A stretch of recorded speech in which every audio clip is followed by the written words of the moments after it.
I've been working on this Ben Eater-style computer that has 64 kilobytes of video memory, 32 kilobytes of foreground memory, 32 kilobytes of background memory, and it's using my two-board version of the Ben Eater's World's Worst Video card.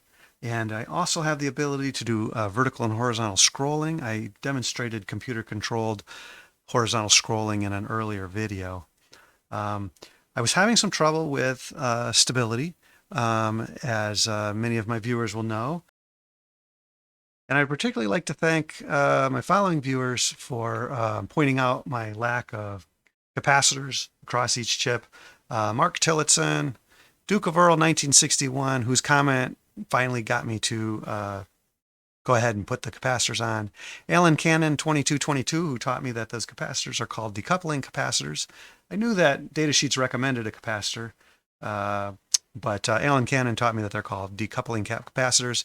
And David Johnson 4242 for referring to it as a criminal lack of decoupling. So I'd like to thank all four of these viewers for their help in making my computer much more stable. So I put a 100 nanofarad capacitor across each and every chip after placing an order for them, and when the order arrived, I put them in, and running it, I have had perfect stability, running at 10 megahertz for talking to the system memory and everything else, and 5 megahertz, particularly when communicating with the video memory chips. And I'm very happy with that. So thank you very much. It has been a couple of days since I did that thank you and introduction, and I have been working on the subject matter of this video, which is interrupt request handling. So you can see the board's a little different.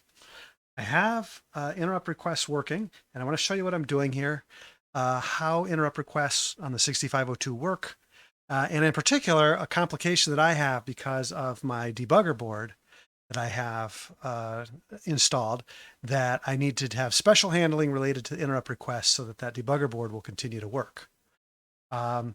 In setting up my interrupt requests, I have set up this real-time clock. It's in hex, so it's a little hard to read, but it'll show you here that it has been 25 hours, 16 plus 9, 25 hours and 11 minutes since I've started this running. This is still counting the number of errors. And so this is doing my same memory test that tests all the system memory. It tests all of the foreground memory and then all the background memory.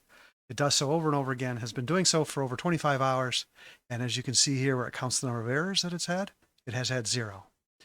In addition, I would like to point out, in addition to the decoupling capacitors that I installed after the advice of some of my viewers, I also have improved stability by running additional power lines from near the power source to various places on the board so that it isn't all running from one board to the next. It wasn't completely doing that, but I didn't have nearly enough. I ran these lines from where the power comes in up to the top of this board, and then I connected these over to here. And so now there's a lot more interconnections for the power, and that increased the stability tremendously. Because after I shot that introduction and that thank you, I did start to have some problems. I'm going to tell you I started to notice with the problems that they occurred when there seemed to be changes in the contrast on the LCD. It started getting faded and then darker and then faded. And that was when I realized that I had power issues. Another thing I've done, which you can't quite make out, let me move this down so you can see it.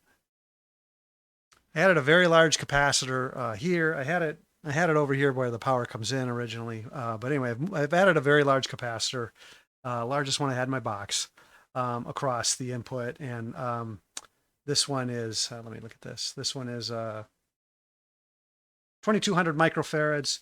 And it's recovered from some piece of equipment somewhere. That's why it's a little funky looking. But anyway, I added that, and that's also been very helpful to make sure the power doesn't sag if something gets moved or bumped. And so there it is. I have plenty of stability.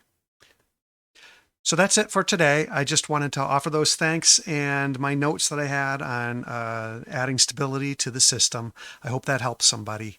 If you like what I'm doing and you like this video, I would appreciate it if you would click the subscribe button and click the like button. It helps me out a lot. And I will talk to you all again real soon. And I also called out, I thanked David Johnston 4240 for describing my board as having, quote, a criminal lack of decoupling. It's amazing